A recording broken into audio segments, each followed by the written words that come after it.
Di dunia ini ada yang namanya manusia, Bang. Nah, manusia dibagi dua, cewek dan cowok. Nah, ini dua dibagi dua lagi, Bang. Ada yang otaknya normal, ada yang kagak punya otak. Mereka semua jumlahnya ada banyak, tersebar ke seluruh pelosok negeri kotak. Gak di mana-mana, di kota ada, di kampung ada, di dalam comberan ada, di mana-mana ada. Jadi warna-warni banget nih dunia. Orang yang normal cenderung ngumpulnya sama yang normal juga, sedangkan yang gak punya otak, itu mereka ngumpul masing-masing juga tuh. Dan mereka cenderung anti sama yang punya otak, karena di mata mereka, orang yang punya otak itu kagak punya otak. Idih, so pinter padahal gak punya otak. Itulah ciri-ciri orang yang gak punya otak, merasa punya otak. Gak cowok gak cewek sama aja. Mereka padahal bisa milih, nimbrung sama orang-orang yang punya otak, tapi gengsi karena mereka pengen pinternya di atas orang yang punya otak. Tapi gak bisa, karena sekali lagi mereka gak punya otak. Sampai sini masih ngikutin ya? Berarti dengan kata lain, cowok gak punya otak bakal ketemunya sama cewek gak punya otak juga, karena masih satu lingkungan, satu circle. Dan mereka cenderung jodoh tuh. Nah, ini letak masalahnya nih. Cowok ini gak punya otak, ya kan? Akhirnya dia pas jadi laki orang gak ngelakuin apa yang biasa orang punya otak lakuin. Contoh, nafkahin keluarganya, ngajarin keluarganya, tanggung jawab sama keluarganya. Itu semua gak dilakuin tuh, karena kan ide dari aktivitas-aktivitas itu terkandung ke dalam sebuah otak, sedangkan dia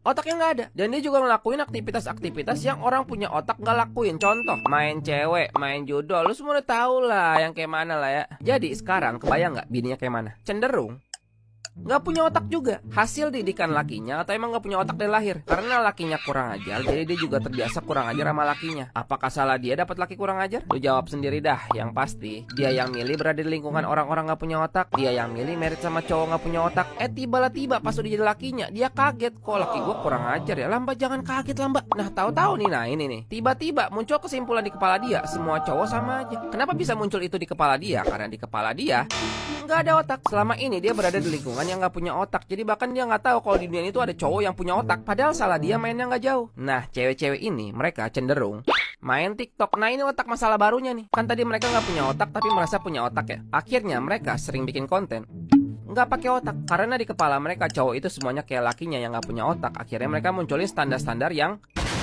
ini contoh dari sekian banyak aja lah ya. Melayani suami berarti budak suami. Girls, lari dari si paling sayang ibu. Marriage is scary. Ini semua nih goblok. Tapi kalau goblok kok view-nya tinggi banget? Simba followernya banyak banget. Kenapa ya? Oh, ternyata karena yang gak punya otak itu ada banyak banget. Dan si benda ini nih gak ada urusan tuh. Pokoknya taunya ini engagement-nya tinggi ya, gue tongolin ke orang-orang, terlepas dari yang bikin konten punya otak apa kagak gitu. Dari sinilah munculnya standar TikTok, Pak. Akhirnya cewek-cewek di luar sana yang awalnya punya otak jadi mulai sirna tuh otaknya. Bahkan yang belum merit aja, yang otaknya masih dalam tumbuh kembang ya, jadi ikutan sotoy juga soal pernikahan. Aneh banget. Lu dapat gambaran betapa seremnya permeritan, tapi lu nggak punya gambaran betapa seremnya nggak merit sampai mati.